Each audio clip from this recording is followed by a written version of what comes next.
So when I made the coffee, I've got like way over a scoop in my, because there's only a little bit left, and I thought I'll tip it in and I'll either talk shit or shit myself. So which do you think it's going to be? I mean, talk shit happens most of the time anyway. Have you ever shat yourself during a podcast recording? Not knowingly, not yet. Not knowingly. Knowingly. The idea that you'd shit yourself and then like be going about your day and only like discover when you got undressed at night, oh, look at that, I shat myself this morning. There's a surprise. I have very... it's the future for both of us. It's the future. I'd always like to think I'd know that I'd shat myself.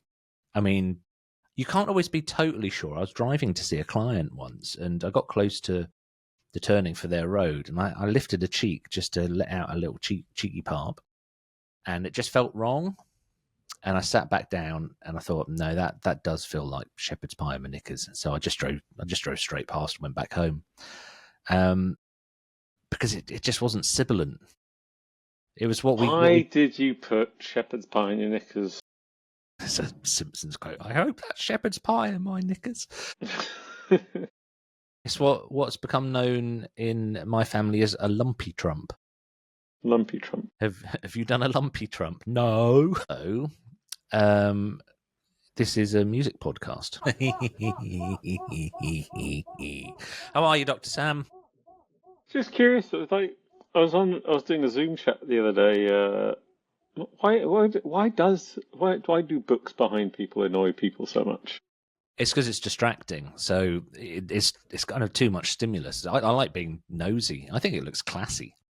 I think it's a good thing. I've done other podcast recordings in my wife's office because she actually has loads of books behind where she sits. I don't. I've got a speak and spell. This is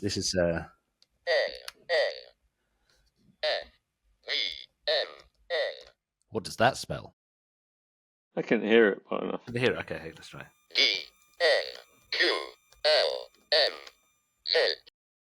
It's not very clear though, is it? What the voice actually Look uses. at how unchallenging this is. Sorry for people just listening and not watching. The prompt for this speak and spell, you're definitely over a certain age, you know what it is. I've got to hold it up to see. Can you see what the prompt is? Spell D. It's not very challenging, is it? Spell D. Hang on, let's see if I get it right. D. Go on, I was expecting some sort of congratulation then. Oh, clue. What does that do? Nothing. Right, yeah, so that's behind me. So you've got kind of academic things. But, I mean, it's not... there's a fair amount of PG Woodhouse behind me as well. But it's not... I thought it said... When it said spell D, I thought it said E. This is how bad the diction of it is. It's from like 1974 or something. Cut it a fucking break, Sam. Judgy. I honestly haven't figured it out. I always wanted one as a kid, and there was a maths Is that version. why it only says spell D? Yeah, because it's based on my ability. Spell the letter D, and I still got it. Still got it wrong. I hope you don't ever help your teenager out with homework. Basically, can't. During COVID, that was back when he was at primary school, and the maths, they've changed the way they teach maths, and I didn't do very well at maths anyway. It took me 3 goes to get my GCSE. Actually, when I did get a B in the end, but I still think it was a mistake because the exam that I sat, there wasn't really much maths in it. Like, for example, one of the questions was, it was a picture of a check. It's where do you sign a check? I was like, where it says signatures. Well, that'll fuck teenagers today. Where do you sign a check? My wife still gets paid by check, which is utterly bizarre. I just find it wild. But you just take a picture of them with your phone now. You don't have to actually take them to a bank. This is fascinating music chat, isn't it? Shall we have Riff of the Week? Spaghetti. I can't tell if you've frozen or you're just bored. It looks like we have lost Mr. Sam. Oh, please come back, Sam. I don't want to have to edit this. So, Sam's back, and this is Riff of the Week. Oh, here it goes. God, that was a bit caffeinated, wasn't it? I think the coffee's kicking in. Hopefully the shitting myself won't kick in as well. It's like really nice little bit of laughter in that then. Yeah. It's really kind of nice. So, Peggy Seeger, I don't know a lot. Is she related to Bob Seeger? No, probably No, not. really? How are there two people with the name Seeger? I mean, I'm only confused because that was the name of the hardware Is this store in the the village I grew up in, this is? I Seeger's. mean, I guess this is this like she's Pete Seeger's brother, But who did I say? Dave Bob Seeger, Seeger. Bob Sager. No, I'm thinking of Bob Saget. Fucking hell, this is shitting itself into, isn't it? No, that might be one of the worst things I've ever said. Yeah, different spelling. Seeger, Seegr, and Seger for Bob. This is Peggy Seeger's brother, sister. Oh God, I'm getting confused as well. Anyway, the song's called "Lady, What Do You Do All Day?" And I was I don't know if there was an interview with her in The Guardian the other day, and I decided to check out her music. And she's been living in the UK since some point in the 70s, I think. Really? And it turns out she's as good a songwriter as her brother, and she has that same sort of like warmth to the delivery, and then like endlessly listenable. Some of the nicest moments driving around with my kid has been listening to Pete Seeger because he seemed to calm down my kid when it was a baby. Like and so Peggy Seeger sort of seems to have the same sort of quality. Maybe it's a family quality, and just really nice lyrics, really well, very clever lyrics, sort of skewing, and it sort of opened a door to me because I've also been listening to a woman called Barbara Dane this week, who's got an amazing voice and sort of goes between doing like gospel type stuff and then sort of. But the most famous song of hers is a great one, or the most listened to one on Tidal anyway. If I get it, I can hear some things outside your window. It's called Barbara Dane. I hate the capitalist system, and it's sort of along the similar lines of like of Lady What You Do All Day, which is sort of like, why do you hate the capitalist system? And they tell a really sort of human story with it, and it sort of made me suspicious that the reason why, in a way, like I wonder if Bob Dylan would be lauded if he didn't pick up an electric guitar and challenge the folk thing, but it just sort of Pete Seeger, Peggy Seeger, Barbara Dane sort of remind me of sort of the radical history of a lot of American mid-century folk. Again, alongside people like Lead Belly and Woody Guthrie and Well, and people like that. I gotta say, following on from Woody Guthrie, it's not something I know a great deal about. It's kind of, is it folk country or is it a bit more strictly folk? I think it's a bit more strictly folk because they were very, it was very urbanized sort of messages to it because it was industrialization. It wasn't talking about go out into the farmyards and educate the people. It was much more go into the factories and organize, educate the pigs. Once a cop, always a cop. This is Anarchist. top quality banter. Speaking of banter, we'll come back to the word banter in a minute. But that noise you hear outside is there's somebody, well, a couple of fellas building a. I thought they're building a skate ramp because they've got the schematics for a wooden thing, and they've blown out like comedy sides huge on the side of the building opposite, and they're basically down an alleyway building a speaker cab for a sound system, like sort of Jamaican or West Indian style sound system. And I've heard this sound system. I came in on a Saturday to record an episode of Beat Motel with a guest, and they were testing the sound system, and I had to cancel the recording because it was so fucking loud. I was indoors with the windows shut, and it was making the windows vibrate and rattle throughout this whole building. It was immense. I mean, it was cool.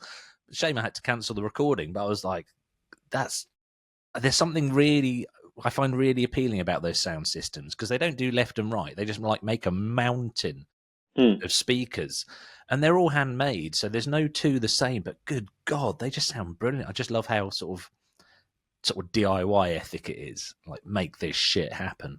I think that's incredible. So yeah, if you hear drills and soaring and stuff, that's what it is. It's a part of culture being made. So that was your riff of the week. I'm going to play my riff of the week, and it's this. Just there's just so we're both just joyfully bobbing along to that. I'm guessing you either have heard that or you know who it is. It's the Sparks. It's Yeah. completely undeniably Sparks, isn't it? Yeah, and I have to say, after like the last few, I actually like this lead singles to the album, which I think comes out I think next week. Oh, so you've heard it already? I haven't heard this song, but I've heard a few of the other three that they released prior to the album coming out. I think it sounds like the most interesting thing they've done, pop song wise, in quite a long time. I think the other stuff since FFS has been a bit Sparks by numbers in a way. So FFS being the thing they did with Franz Ferdinand. Yeah, which I really loved. I thought it was great. Yeah. I think it's probably the best album they did since This is early 2000s. 28th album. 28th album in 50 years. It's just, I was thinking about that. Oh, there's the drill again. I was thinking about that. 50 years of making music. Either they made the first Sparks album, they must have been early 20s. Because they don't. I always think one of the funny things about Sparks is the brother that always dressed up like he was in his 70s or 80s is actually now in his 80s or 70s. And I think he ought to go the other way. I think he ought to start dressing like Kevin the Teenager from Harry Enfield. Like just shell suits and get a meet me at McDonald's haircut. But it's, I mean, like they've had their ups and downs, but I think it sort of is a testament to how much of it that they are artists rather than, say, pop musicians in a way, or pop songwriters, where they're still producing interesting things, and it's also a testament to their fans who are not only interested in listening to, This Town Ain't Big Enough for Both of Us, and also like testament to how diverse their fans can be, considering that, like in some circles of Sparks fans, the album number one hit in heaven is bigger than This Town Ain't Big Enough for the Both of Us. Have you seen the Edgar Wright who made the documentary about Sparks? Yeah. Have you seen it? Yeah, it's a bit hagiography. I'm all right with that. I think some people like Sparks and don't know anything negative about Sparks at all. I don't think. Do you remember Behind the Music, which is a VH1 thing, and it'd always be like showed like a band or a musician before they were famous, and then completely skip the most interesting part in anyone's story, which is how they get from no one to being famous, like how they discovered. That's all for me. That's always the most interesting bit. So it'd skip that, just go straight to them having platinum albums. Then it'd be like, after the break, we find out about the drug and alcohol fueled hell of the Nolan sisters or whatever it was. And Sparks, I don't think they had that. Certainly not that I'm aware of. Yeah, I don't know. I think they had I can't remember. The documentary actually hasn't really stayed with me that much.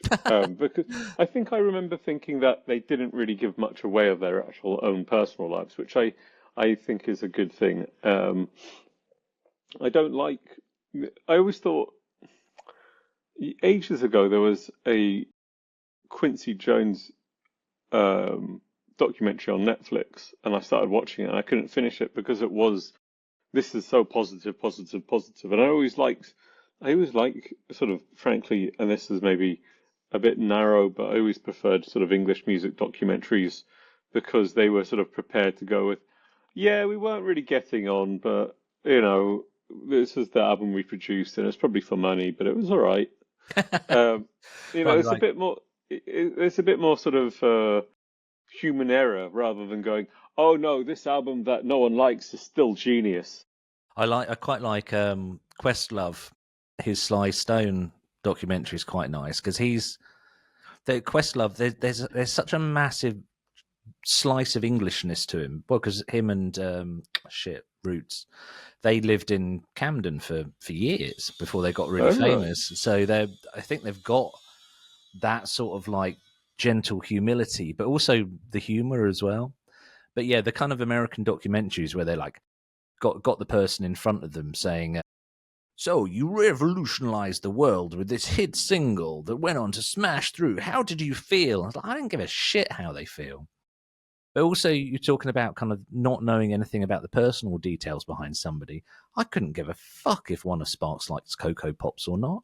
I mean, how much detail do you need? Like, how many wipes do you take when you have to, after you've had a shit? Is it 2 up, 1 down, 1 to polish like Rimmer, or is it just? I don't need those details. I like the music. Sometimes it's nice, but also I felt like what was missing was like, okay, what there's a great Queen documentary where they go through the making of Night at the Opera. I mean, fantastic, and they Really? got What's that everything on the called? mixing desk. Great. Great Scott! This is another thrilling part of our regular part of our podcast where one of us Googles something.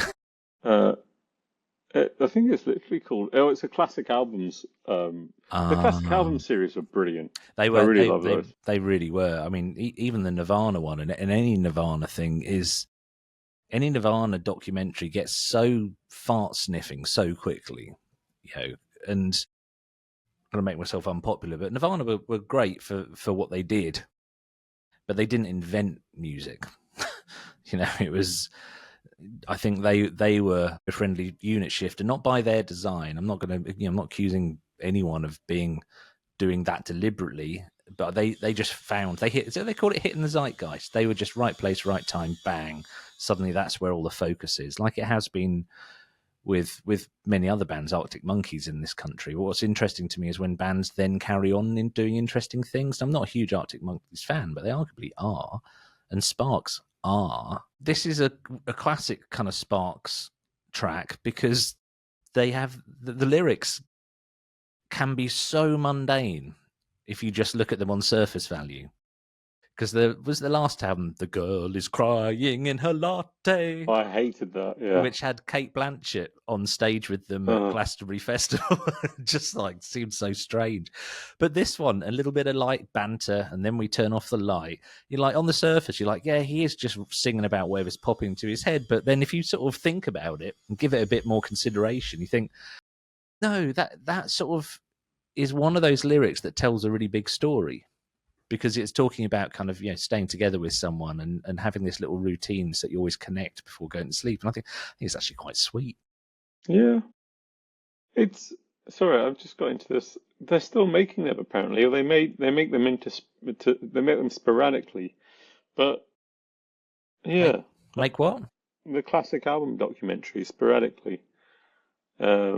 A lot of them the old ones are on YouTube, but they've somehow managed to put them through a filter that makes them look like they were filmed on a rotting peach. Yeah, but the Queen one is very good, The Night at the Opera. And that was 2005. But the same series, same year they did Nirvana. But they've also done things like I haven't seen, like they did Suede Coming Up. Really? Not Bloody seen hell! it. I'd love to see that. I don't know where you can access them. Let's not make this a podcast with two people Googling, because Suede's Coming Up. That is a really interesting period of time in the band. Or part of it. Oh, I think they might have made them into like slightly shorter documentaries. Okay, 10 minutes. Oh, 10 minutes is enough. I want to know the mic placements, and I want to know I want to know. I said I couldn't give a shit about whether people, members of Sparks eat Cocoa Pops. I really, really care if the members of Sparks, for example, use an SM57 for the guitar amps instead of using a diaphragm. I want every stupid little detail. Love it. But I don't think a lot of these things geek out enough over these details. No. It was on It was on the English, the Finnish, national broadcaster. But I didn't know about that. So who watches broadcast TV unless you're a pensioner? Do you ever watch broadcast? Oh, you got a child, haven't you? So yeah, you probably. I watch broadcast TV all the time. I hate the streaming services more and more as I get older because I actually think having restricted choice is quite good. And the worst experiences of watching anything I've ever had is going, I want to watch something. I don't know what I want to watch. Maybe there's something good on Netflix. and 2 hours later, I haven't decided what I want to watch. Whereas if I was left to my own devices and my own, my own devices and my own sort of DVD collection, I probably would have just watched, I don't know, Brazil or Jackie Chan. Johnny Chan. Johnny Chan film, the Jackie Chan tribute act who was from Clacton. Yeah, another Johnny Chan film. But this is I fuck streaming services. Watch what you get. The BBC is worth its money. I have to say, not living in the BBC is well worth its money. And if you're too young to think that you can watch whatever is on BBC One or Two, fuck off. Right. That well, you need to edit it anyway. I've got to edit it anyway, so you can say as much as you want. Don't say it like loads, because one time before you just rattled them out like you were chucking custard creams out of a barrel, and took me fucking ages to edit. But you can sprinkle this episode with cuts if you want. That's fine. Oh, I was being a bit of a cunt, wasn't I? Sorry. That's all right. Okay, so the theme for this episode is a really interesting one that I think it's one of those themes that I think we could probably do a whole podcast series on, because I really struggled to whittle this down to 4 choices. So anyone who's not heard the podcast before, we get a theme and we get 4 song choices each. We can only play 30 seconds of each of those tracks, so we don't get spanked by copyright stuff. But also because if you do like it, we want you to go buy the music to support the artist, unless they're already rich, in which case, do what you want. Not your real mum, am I? No. So I am. Yeah, well, Sam is my real mum. I was born from his rusty sheriff's badge. Here is your first choice. Did I actually say what the theme is? I don't know. What is the theme? I did. The theme is forbidden music. So that wonderful track, tell her who it is and why it's on your forbidden music list. No, that was NoFX with... Fucking wasn't. That was No Use for a Name with Chasing the Rainbows. And it's sort of forbidden music, sort of quite, like it's a very general big thing that it's sort of like the question is for whom, when, etc., etc. And one of the surprising things I always thought that of the music I genuinely sort of am quite into, that the pop punk stuff was maybe the most accessible, people pleasing thing. My wife hates it. Really can't stand pop punk. It's so she thinks it's cheesy crap. Well, vast majority of pop punk is cheesy crap that can fuck off. But No Use for a Name are not cheesy pop punk. They are not. That is so cheesy. Not. That is so cheesy. It's not cheesy if you're the people who invented the formula. No, that wasn't invented by them. That was invented by fucking NoFX or what's they called? Rich Kids on Speed and Descendants and all that. Rich Kids on... I can remember the first time I heard No Use for a Name. God, this is off their 5th album, 1999. They churned them out, didn't they? The first exposure I had to No Use for a Name was their Live and a Dive album, which I just thought, wow, they've got really good pop songs. No, I don't see this as cheesy pop punk. It's so cheesy. Like Blink 182 and Sum 41 and all that stuff is cheesy pop punk. Oh, you're really determined on that. No, like that stuff I like. Like I thought I went to see a few months ago. I went to see the Descendants, and I was like, really on a Descendants bend, and I was sort of playing it in the car. My wife just went, "Could you turn it off, please? It's a bit annoying." Could you not? But yeah. See, new fan or No Use for a Name, and if you've not heard of them before, their guitarist is the guitarist of Foo Fighters, Chris Schiffer, is it? But I could put this on anytime, and it would get the acceptance of my family or the tolerance.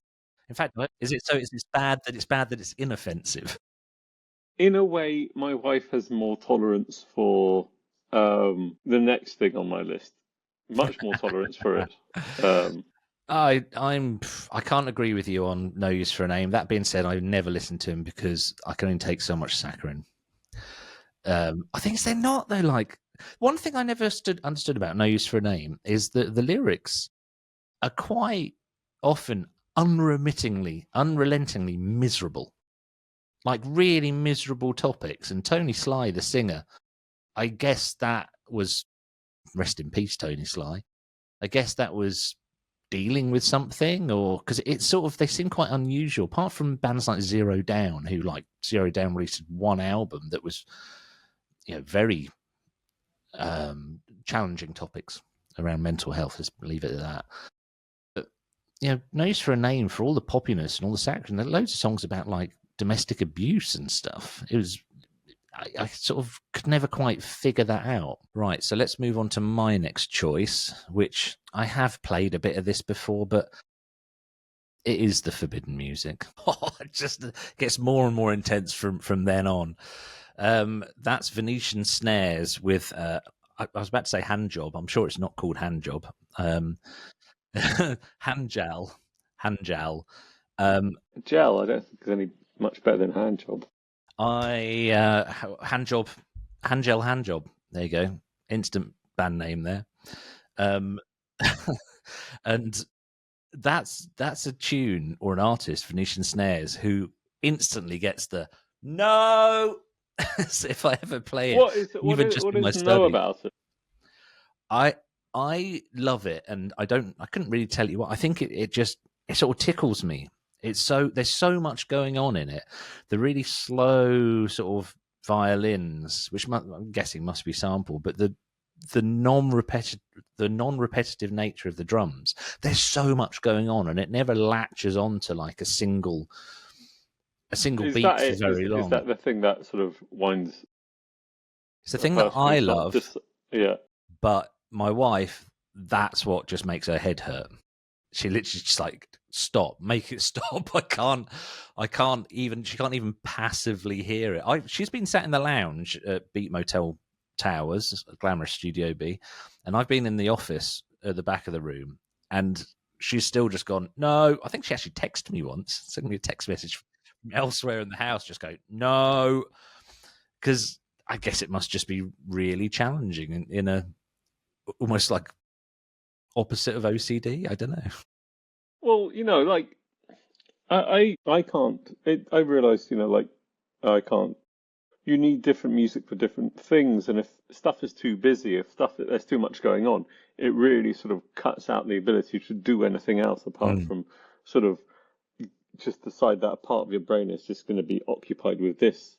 Like, frankly, going to that pop punk stuff, it's a lot easier to do stuff to pop punk than it is to do stuff to Venetian Snares, because your brain, there's a linearity to the music which Venetian Snares sort of demands actually your attention, and I think this is the thing about a lot of the. And I'm not comparing No Useful Name to like the bullshit, study jazz, what you get on YouTube, like 3 hours. Lo-fi beats. Yeah, exactly. Stuff that is designed to be background. Designed to be oral wallpaper.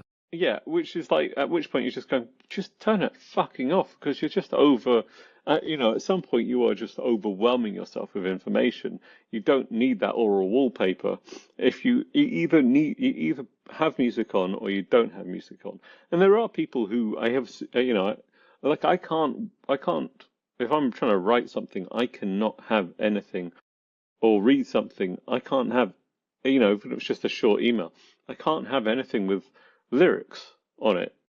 And even jazz, because a lot of those, the horn instruments in jazz occupy the same sort of range as the voice, and you can sometimes really hear the quality of the voice coming out in it. That really interrupts my thought process. But this sort of lo-fi stuff, it's going to occupy at some point in your brain, and you're not going to get what you should be getting in from. So just turn off the internet and go and have a wank using your imagination rather than the abundance of filth online. Realised when we were in Norfolk, and I were in Norfolk, and I grew up in the sticks, but I'm not a tiny village. There was traffic noise occasionally. It wasn't like we were in the middle of nowhere, but staying somewhere really remote in Norfolk, I said to my wife, I've just realised this is the first time I've sat in silence. I mean, I don't know, how do you sit in silence? It's the first time I've been somewhere that is silent. There is no noise unless I, bang things together or put music on. There is no sound, and I suddenly realised that was actually quite refreshing and quite nice, because I live in a city, a town, and there is always noise. Always, always, always, always, always. Like where you live you live next to a fucking nature reserve. It's not quiet. It's still, I mean, I'm ruling nature out, because nature sounds, apart from like the occasional pheasants going, or like foxes fucking in our back garden.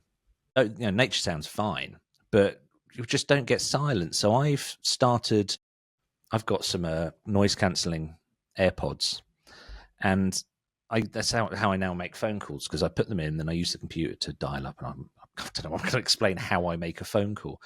But where I'm sitting here, I am in a little studio that is part of a factory.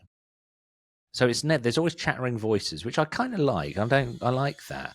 But I've started not listening to music, not having the radio on, and just having my noise cancelling earpods in, because that moment of silence, suddenly I can get a crap load of stuff done. It's not like music actually kind of helps me get stuff done, really. I have to be doing something fairly light and airy that doesn't really require a lot of conversation if I'm going to listen, if I'm going to have the radio on. I love doing data entry, because it just means I can turn whatever I want on. But the minute I actually have to concentrate, really, rather than just putting things in order, the minute I have to really sort of delve into something, I can't have any other stimulus apart from what I'm doing.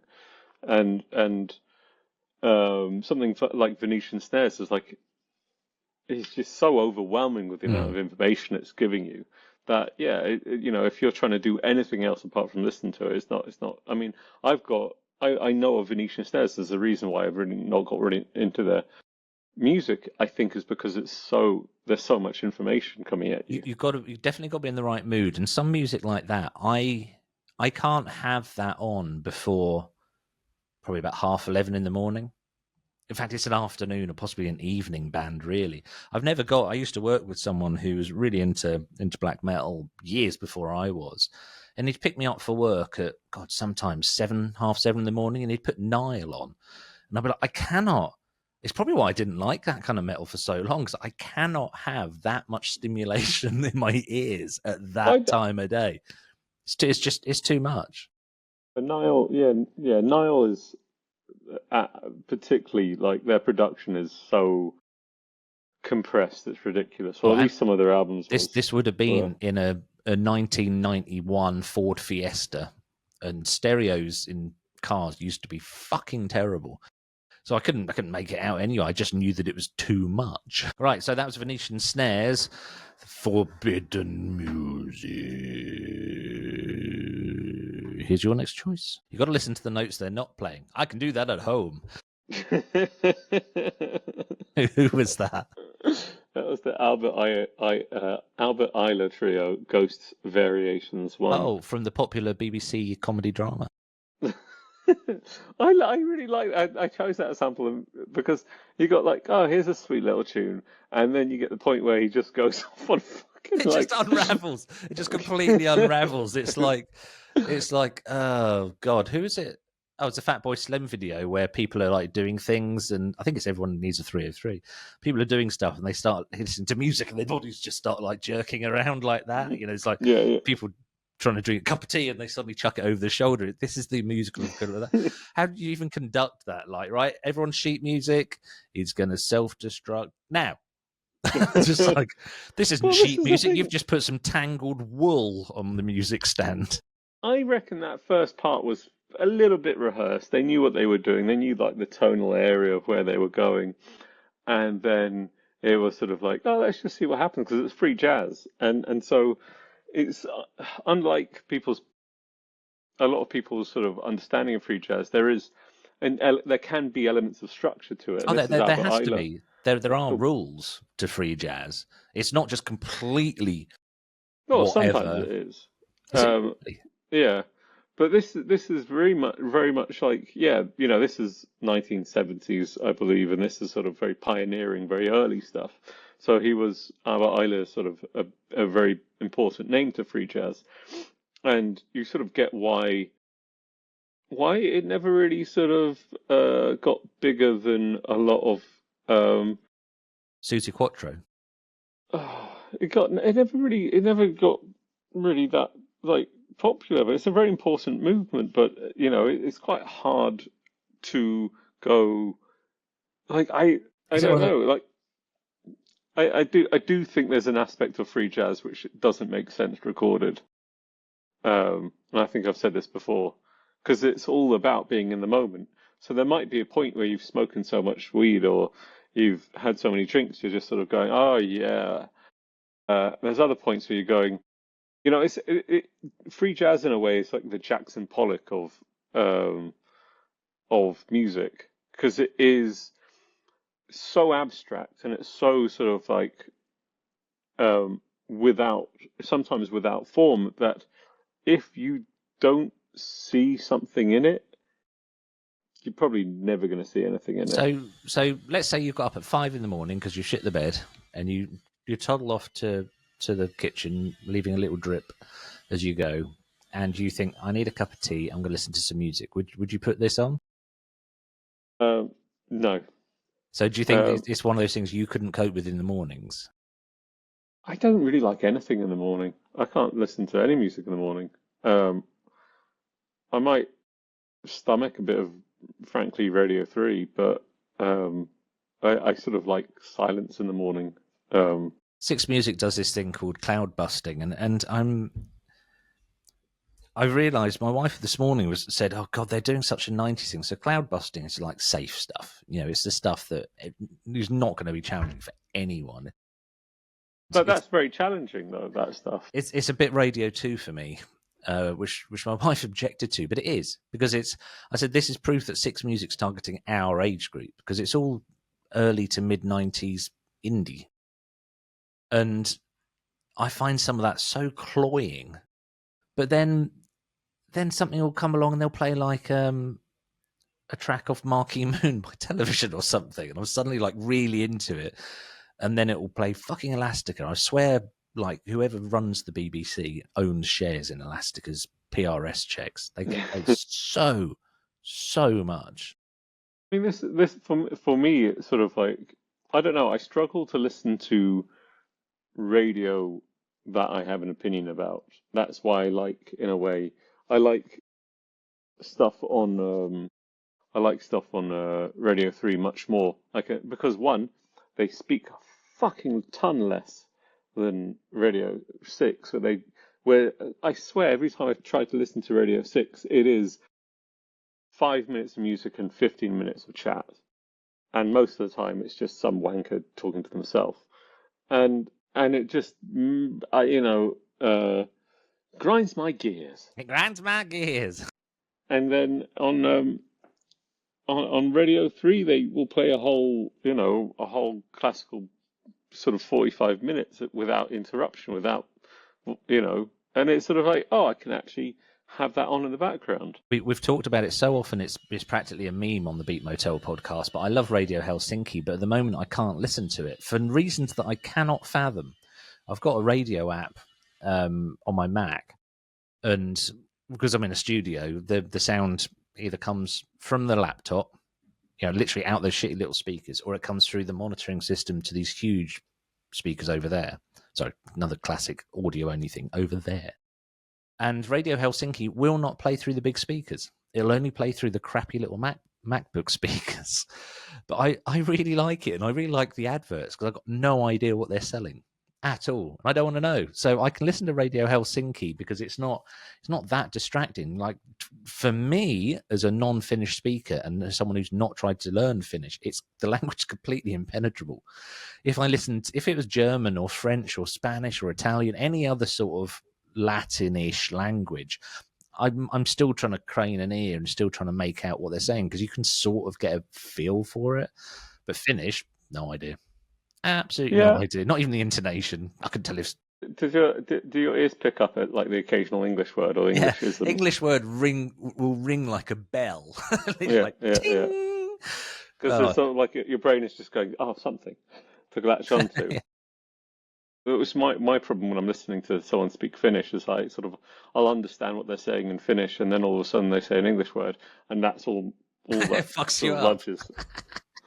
It's like, keep away It's from like, it. like you're on a little conveyor belt going, oh, yeah, I know where I am. English word comes along like a pendulum, just knocks you off the side.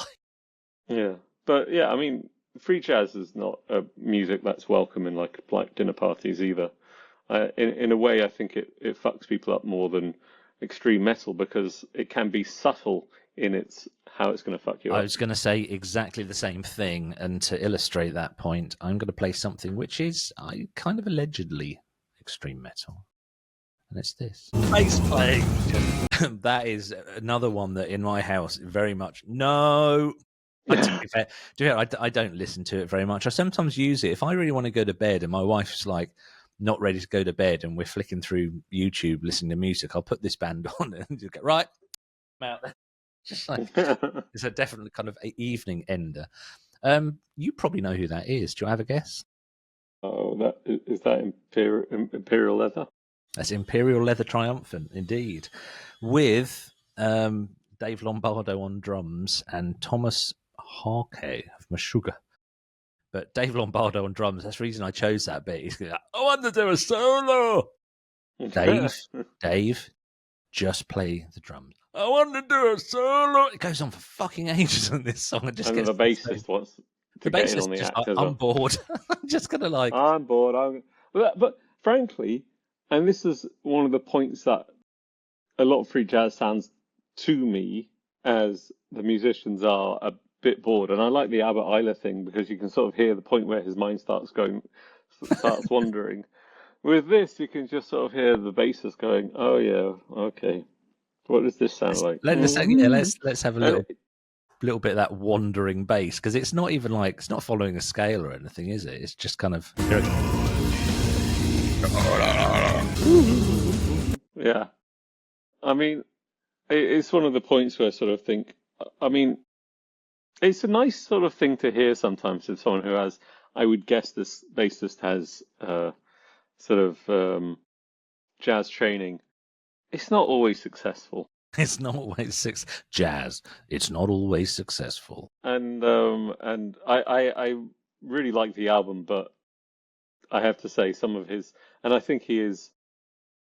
I think some of his jazzier moments are pretty pony. It's such an odd thing. I can't even tell you what mood I have to be in. But Imperial Triumphant, I have to be in a very particular mood, and I know within 2 bars whether I'm in the mood for it or not. And my wife is not. But they're quite a big band. They're either a big band or they're really good at audio visual because all their videos look fancy. And I think they're well connected in the New York media. This is your next choice. This is the metal version of pop punk to me. Oh, it's just like, I mean, this is my own band sort of music. It's like, I don't really. It's forbidden from you. It's forbidden from me. No one in my house likes it. My kid likes a little bit of this sort of stuff, but within a context where they are heavy metal playing dinosaurs. And We haven't said this is Nightwish. This is like the biggest selling Finnish band ever, and just it's fucking. It's so like cringy and awful, and like those drums when they kick in, you know, the 2-beat, and it's just that's fucking shit, and it's so cheesy, and it's basically the heavy metal equivalent of Eurodisco. It's metal for grandmas. And she got a lovely voice. Yeah, but I mean, my mother-in-law, who really loves her sort of choral music and sort of, she's very into sort of classical singing as a sort of. She hates it because she thinks it sounds so wrong. So the Finnish band Nightwish, this album, or the single rather, went to #1 in Finland. It was the Finnish #1 single. Sweden, I like this because the further away it gets from, look at the pattern here, the further away you get from Finland. So Finland, hit song, #1, went gold. and so few people live in Finland. That must mean 2 out of every 3 people in the entire country bought. Sweden got to number 11. Norway, Germany 36, UK 60. Literally, like the further you get from Finland, the worse it did. But this for me is a bit like, I was at a gig recently. That might be giving too much to you. Anyway, I was at a gig recently, and somebody said, "Oh, Andrew likes extreme metal," and I was like, "Yeah, absolutely, I do." And I was speaking to him. I said, "What sort of bands do you like?" She said, "Oh, do you know, like Metallica, Judas Priest?" I just want to go, that's not extreme metal. That's just, it's just, they're not shit. They're absolutely not shit. But if you think that's extreme, what do you think is like palatable, easily digestible metal? And it's fucking Nightwish, isn't it? Nightwish is the answer, because Judas Priest and Metallica objectively are not shit. I don't like them. They're not shit. So But the single didn't do well. During its first, the album is Once from 2005, I think. 4, it's on the Wikipedia, but I can't be bothered to look it up. During the first week of its release, Once entered the Finnish, German, and Norwegian charts at number 1, later topping the European Top 100 chart. wow. Albums chart. It was the first Nightwish album to chart in the United States, reaching number 42 in the Billboard Top Heat Seekers chart, and it reached number 10 in the rock chart in the UK. And you know, it's rated amongst people who amongst rock journalists who hate metal, such as Hard Rock Magazine and Rolling Stone.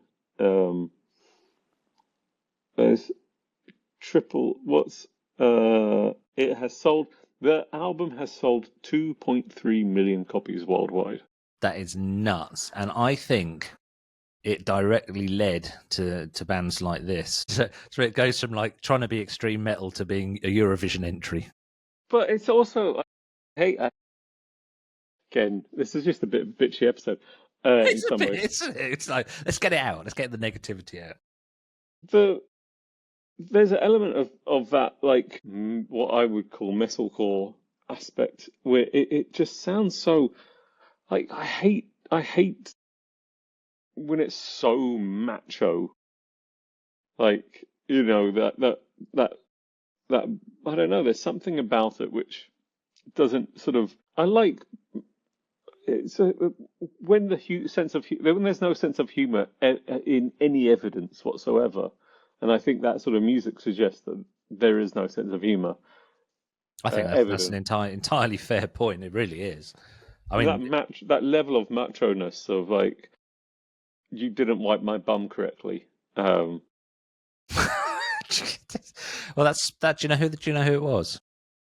Like 5-year-old when he's stroppy. No, do you know who's the band? There are a few now. It's kind of become a metal sort of. You get a breakout in extreme metal, and then it becomes a formula, which I'm not saying it's a bad thing. You can do a formula well. That's Spirit Box. No idea. Well, the singer is a lady, and you know Ginger. When Ginger came out, the singer of Ginger, like doing the normal clean vocals, and then the breakdown suddenly, it was like everyone went fucking hell, which because it is incredible. It is genuinely like an incredible thing. For me, Spirit Box, you're not seeing it. Holy shit, really? I'm really surprised by that. I might have to pick them at some point so you can hear it. But for me, this is like Nightwish crossed with that. It's kind of like, right, let's get the Euro thing, and I don't hate it. I just I do. Don't know when I'd listen to it. I did try and use it as a gateway drug. Played it we go and visit our friends Sue and Tom. We play the chain, so it always starts with the same song, which is a Electric Callboy song, and then you take turns to pick tracks. And I chose this because they like metal, but their idea of metal is Saxon and Queen. And I thought and they love Eurovision, so I thought this might be a good gateway track to get them into metal. Really? I was wrong. definitely wrong. I mean, that's the thing, is that I listened to the last few Judas Priest albums. I've never been a massive fan of Judas Priest. I don't really understand how. I mean, some of the their sort of really important stuff, like breaking the law and all these. The riffs are so fucking stupid as it They're sounds now. so stupid. Yeah, they just sound like shit now these days. Breaking the law, breaking the law. Bada, bada. I just can't get past Beavis and Butthead hearing Yeah, that. Breaking the uh, law, breaking the law. it just sounds so fucking stupid to my ears. But then I listened to the last few albums, and yeah, you can sort of hear, they've really sort of not stayed still as musicians and not trying to repeat themselves. And Mm. actually, the last few albums are, really impressive musicianship wise on all parts. Um, Very good stuff. I'm surprised. I don't know why, because I just see them as like a heritage rock band. So Yeah. that's really more on me than them. We need to play. Oh God, we've got like not long left. Do you actually hear that alert? That was the alert for Yes. the next recording. So here's your last choice.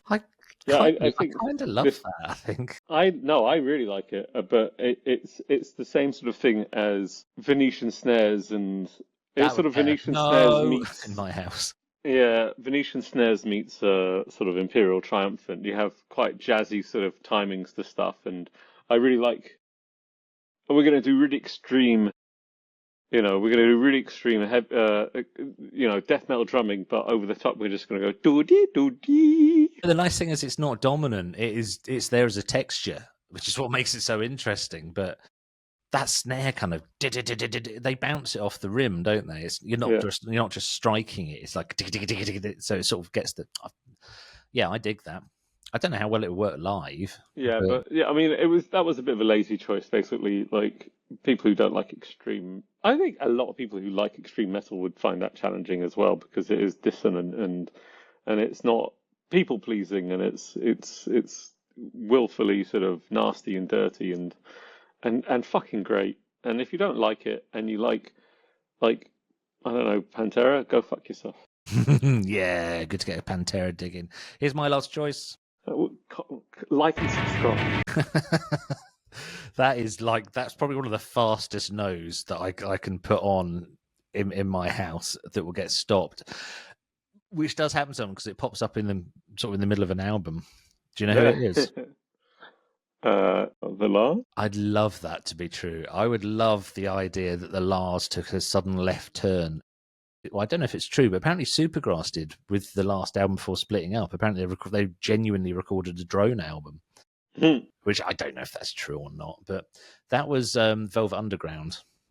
Oh yeah, I did know that. With European Sun, which isn't sort of, it's not free jazz. Fucking racket. But the thing that fascinates me is it's 1967 and they were not the first because you've got like that sort of very experiment Stockhausen, I guess you could stretch music concrete and all that kind of stuff. But to record something like that when you're a part of Andy Warhol's art machine is just bizarre. I just think it's wild. So this was a big book a few years ago. I remember you reading that. You read that when we were in the States the first time. But it made a big splash because he didn't really it's sort of a history of 20th century in composition. You need to say The Restless Noise by Alex Ross. And it sort of goes from Strauss to it's sort of the 20th century in composition, and it's quite it was quite sort of challenging in a way because he goes from Strauss and he writes about Strauss and Benjamin Britten in the same way that he sort of talks about Velvet Underground and stuff like that. And it's sort of that point of where composition, it's sort of interesting aspects of art when it just becomes art music rather than particularly sort of orchestral composition and stuff like that. Yeah, art music, you definitely say this is. I mean, but the rest of the album's got some really quite almost poppy stuff on it, but it might be apocryphal, but there's a story that apparently the engineers didn't understand that this was a take. So the tape for it sort of nearly got chucked out. Imagine an engineer, and it was in a Hollywood studio. An engineer kind of go, "All right, what we got here?" Putting on, go, "Well, what the fuck is that?" Right, that's clearly a mistake. Chuck it out. But it's we talk about Velvet Underground a lot, and there is an episode with the aforementioned American guest where we just talked about the influence of Velvet Underground. But you can hear that in so many things that were later on, but it gets an instant no in my household, or an instant skip. Right. I also just, when I was pasting European Sun, Velvet Underground, the Velvet Underground European Sun, I was pasting it to try and do a quick bit of research on it. Accidentally pasted it into our work communication channel. It literally just pasted in the Velvet Underground European Sun. And that confused him. I should probably go fix that. Right. So that is it for this episode. So let us know what your forbidden music is. Give us some shit in the comments. We're getting quite a lot. Oh, what? I thought I sold that one to... Sorry. Dr. Sam's just picked up a Music Man Stingray. I thought I sold the teal one to... No, it was to you. I sold the black one to Tom from... You didn't sell this one to me. Did I not? No. Maybe I did sell it. I did have a teal one. Anyway, that's a really bad ending to an episode, isn't it? Do you want to say come again, just because I've got to edit it anyway?